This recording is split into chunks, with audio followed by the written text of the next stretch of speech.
lovers, welcome to Hocus Hocus Channel. Channel. Seperti biasa di channel ini kita akan ngebahas dan mereview seputar dunia otomotif khususnya mobil. Mau itu mobil klasik atau mobil apapun deh. Ada update berita apa? Nah, baru-baru ini kan ada perluasan ganjil genap yang tadinya kita udah susah untuk Mau kemana-mana? kemana-mana ribet, sekarang lebih susah lagi nih karena perluasannya itu mencapai ke jalan-jalan lebih kecil. Iya, contohnya Panglima Polim itu semua juga udah tercover. Kalau banyak yang bilang lu mah enak, mobilnya banyak, tinggal gonta-ganti mobil ada ganjil ada genap, enggak sih, sebenarnya kita lebih banyak mobil genap ya. Betul. Dan nggak semua mobil juga sih buat jadi mobil operasional. Tapi anyway, memang ganjil genap itu kan dibikin kebijaksanaannya itu untuk mengurangi macet. Jadi kita sebagai warga Jakarta mau untuk naik kendaraan umum seperti MRT yang baru ini, dan kita kembali lagi naik taksi, walaupun males juga ya naik taksi ya. Tapi sebenarnya jangan sedih, kita kan juga ada taksi pribadi. Taksi pribadi. Taksi pribadi. Kamu supir taksinya? Bukan. Jadi gimana? Mobil klasik bertemakan taksi. Wih, Penasaran nggak? Ayo apa? Penasaran banget. Makanya mau tahu lebih jelasnya? Stay tune.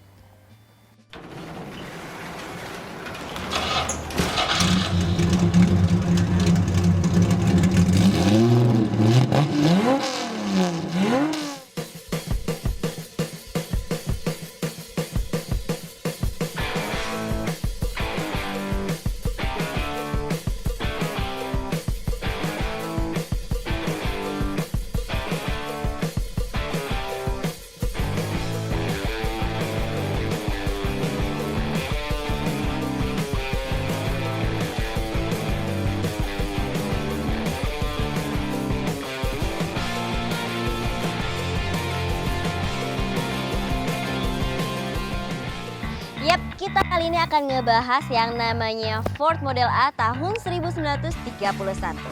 Jadi model ini nih, Ford Model A ini itu diproduksi oleh Ford dari tahun 1927 sampai 1931.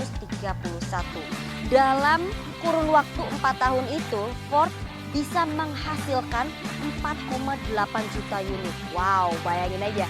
Itu tahun 20-an, 30-an itu mereka bisa memproduksi 4,8 juta, itu hampir 5 juta unit ya. Itu hebat banget sih, gila banget.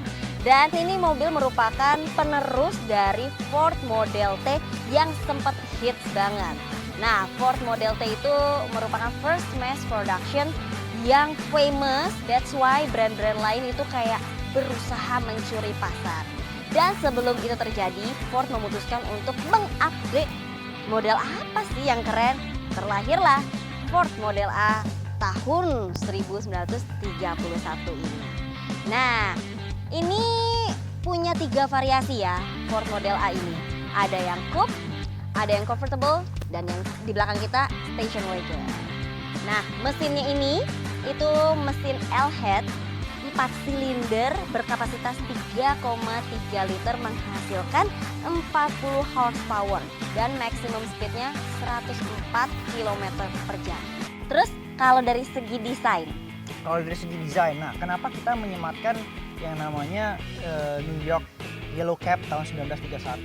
Memang mobil ini tadinya awalnya hanyalah sebuah mobil station wagon sedan biasa yang kita aplikasikan tema New York Cab karena unik aja sih sebetulnya. Sesuatu yang unik di antara koleksi-koleksi yang ada di Hauk Auto Gallery ini. Nah, Yellow Cab ini memang identik pada tahun 30-an menggunakan mobil kalau nggak Ford, ya Chevrolet. Oh, jadi dua antara itu ya? Antara dua itu sih biasanya rata-rata. Jadi kita menyematkan desain seperti ini. Tapi yang bagus sih, kayak eye catching banget warna Betul. kuningnya. Warnanya juga sebetulnya kalau dilihat sama cab atau taksi-taksi zaman sekarang tuh lebih kuningnya tuh lebih kental, lebih kayak ada orange-nya sedikit. Iya betul, nggak kuning light banget gitu.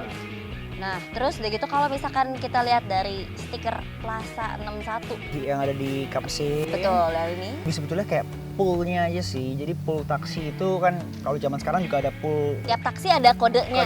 Jadi kodenya di Plaza 61. Ini pool-poolnya. Inspirasinya semua diambil dari internet sih sebetulnya. Kita hanya mengaplikasikannya ke mobil ini supaya ya eye catching lah, lebih menarik aja. Lebih ikonik. Nah, terus kalau misalkan dari yang 15/5 itu stikernya, itu katanya Loren yang ngedesain mobil ini, itu tuh price listnya. Jadi 15 sen itu untuk harga buka pintu. Betul. Dan 5 sen itu harga kelipatan per kilometernya. Iya. Kalau misalkan dari Shine Taxi ini, Sebenarnya Shine Taxi ini bukan sesuatu yang asli ya, kita mereplicate aja, kita ngedesain supaya mobil ini kelihatan seperti taksi. Otomatis yang namanya taksi harus selalu ada Shine signage Taxi di atasnya dong, untuk mengetahui bahwa mobil itu kosong atau ada penumpang. Jadi kita hanya menambahkan itu aja lah sebagai ini dapat dari lot. kita bikin sebetulnya. Oh, ini bikin. Ini bikin. Ini yang Totally bikin, kita sambungin, kita kasih lampu, kita kasih mika putih susu. Jadi kalau saat di malam hari kita nyalain kelihatan tulisan taksinya. Terus kalau misalkan lihat dari belakang itu kayak ada ornamen di Sebenarnya bukan ornamen. aksesorisnya. Aksesorisnya kita nambahin yang namanya luggage rack. Nah, Luggage rack itu kita gunakan untuk naruh koper-koper tua yang kita dapatkan dari hasil ngeloak juga nih ceritanya. ini ngeloak ya. Ngeloak semua. Hmm? Jadi memang mobil ini nggak punya bagasi istilahnya. Oh, Karena that's why memang ditaruh. iya bagasi itu harusnya ditaruh di luar, di belakang gitu ya. Udah, jadi kita menambahkan itu sebagai menunjukkan bahwa nih ceritanya ada penumpangnya dah di dalam mobilnya.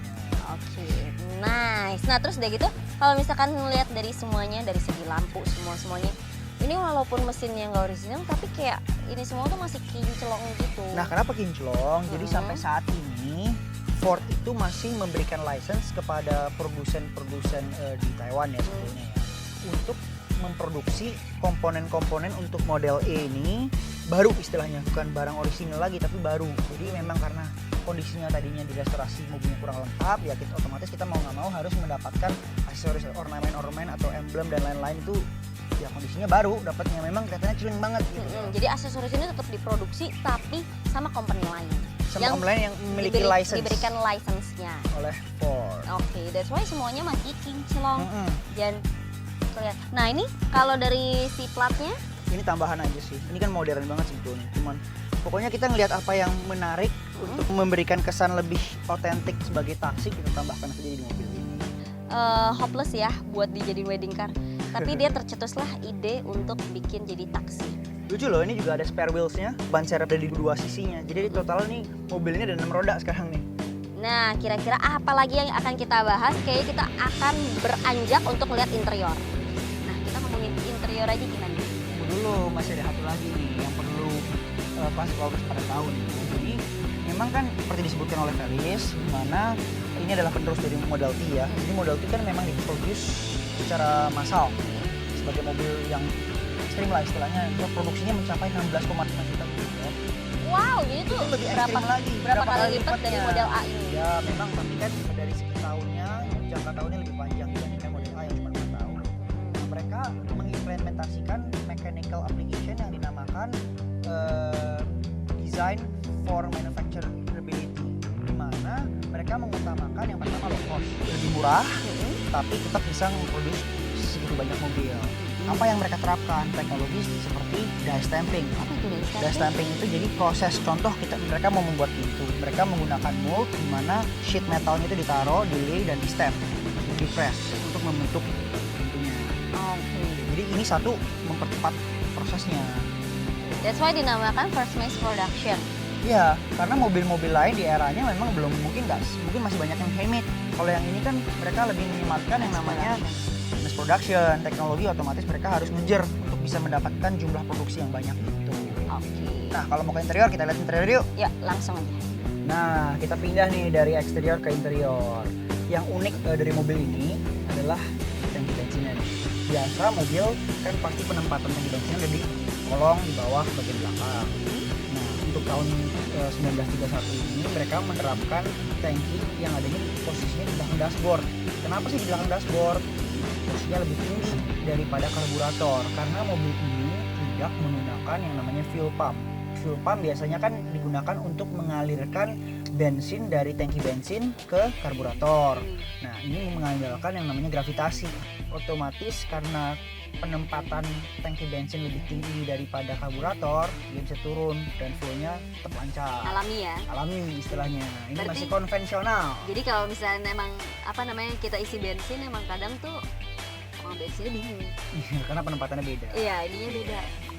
Jarang banget kan mobil isi bensin di depan. Iya, ini cukup bahaya tapi zaman dulu sebetulnya mereka nggak mikirin kalau orang tiba-tiba ngerokok atau apa, otomatis sangat bahaya banget karena deket banget antara tangki bensin dengan drivernya. Tapi nggak apa-apa sih, itu jadi orang bikin nggak pengen ngerokok. Ya kan? Karena ditaruhnya di belakang dashboard, mereka juga yang namanya fuel gauge atau meteran bensin itu juga semuanya mechanical. Mereka hanya menyematkan yang namanya kaca di balik dashboardnya yang bisa ngeliat langsung kapasitas bensin yang tersisa itu berapa gitu lah. Jadi sangat-sangat smart sebetulnya. Semuanya dipikirin simple tapi fungsional. Oke. Ini mungkin nanti bisa jadi inspirasi untuk mobil-mobil lain yang mau jadi seperti ini. Mungkin kalau untuk sekarang, untuk dari segi safety, tak bisa lulus kali. Ini ada yang unik juga, Argo. Nah, ini argometer. Argometer zaman dulu, jadul banget. Tapi ini argometer yang digunakan di Indonesia karena semua letteringnya, wordingnya semua dalam bahasa Indonesia. Ini kita dapat dari ngeloak juga. Ini ngeloak juga ya? Ngeloak juga. Memang bukan spesifik untuk mobil tersebut, tapi kita hanya berusaha untuk menempatkan ini di dalam mobil taksi ini supaya kesannya lebih kental lagi lah. Jadi ini sebenarnya taksi Indonesia zaman dulu argonya seperti ini. Iya, kurang lebih seperti itu. Ini berat banget ya? Lumayan berat. Lumayan berat. Jadi ini tinggal ditambahin. Kita bikinin bracket aja, Bracketnya lalu buat kita ditaruh. bikin di sini. Oke, kalau dari AC-nya kan dingin. AC dingin banget sih. Untuk mobil tua kayak gini, ini gimana nih? Terus kita juga harus menyematkan yang namanya extra fan. Semua mobil tua atau mobil antik di koleksi kita menambahkan extra fan yang cukup besar untuk menanggulangi musim panas di kemacetan Jakarta ini. Overheat. Overheat. Nah, ini juga unik lagi nih sebenarnya satu kaca. Kaca di Kacanya. depan nih. Kaca depan memiliki fitur di mana kita bisa ngebuka ke depan dan udara bisa masuk melalui kisi-kisi bagian bawah. Namun air pada saat hujan nggak masuk. Pasti ada tampias sedikit lah, namanya mobil tahun segitu. karena memang waktu itu kan belum ada AC kan. Ini Belum ada AC. karena kita tambahan aja AC-nya. Betul. Oke, nah terus udah gitu Wipernya. wipernya. Wipernya ini menggunakan individual motor. Jadi motornya ini cuma single speed. Nggak kayak zaman sekarang. Kalau zaman sekarang kan mobil kalau hujan deras kita bisa mempercepat kecepatan wiper. Ini manual ya? Sebetulnya ini nggak udah elektrik, kita Udah ganti elektrik. Cuman ini individual langsung terpasang di belakangnya, wipernya lagi built in. Ada salah satu mobil pertama Ford yang menggunakan safety glass. Dalam arti kaca depan windshield depan ini menggunakan tempered glass. Karena sebelum-sebelumnya mereka tidak menggunakan tempered glass. Tempered glass kalau pecah bahaya, Ya, perang. langsung perang, bisa kena Ya. muka dan segala macam. Kalau ini udah menggunakan tempered, Oke. lebih aman. Nah, kalau dari segi untuk starter, kayaknya kamu tadi belum jelasin deh. Kalau starter gini, sebetulnya kalau Ford model A ini kan menggunakan swanger. Swanger tuh biasanya kalau zaman dulu orang mesti turun dari mobil, Yang di kayu. mungkin di kayu ya, dari depan, dari luar. Karena mobil-mobil di zaman tahun 30-an yang menggunakan engine aslinya itu tidak memiliki dinamo starter, elektrik motor untuk menggerakkan mesin untuk nge-start. Jadi untuk mau khusus mobil ini karena sudah diganti mesinnya dan kita sudah menggunakan electric starter. Jadi dimodifikasi ya. Iya, jadi kita menyematkan itu, kita nggak perlu turun dari mobil lagi untuk menyalakan mobil ini. Oke, kalau segi interior dari kulitnya sendiri ini, Nah ini sih sebetulnya kulitnya kita sudah balut dengan kulit sintetis baru. Yang pasti kita berusaha memberikan kesan klasik di mobil ini. Dalamnya interior semua coklat dan legroom untuk penumpang belakang itu sangat-sangat besar. ya betul. That's Enak why banget. ini jadi pilihan utama juga untuk wedding car karena ininya lebar, nggak kalah sama Alphard. Nah itu aja ulasan kita mengenai Ford Model A New York Cab Taxi tahun 1931. Jangan lupa harus di subscribe dan di like dan pantengin terus Hawkers Channel karena kita bakal terus mengulas mobil-mobil khususnya mobil klasik. Bye bye.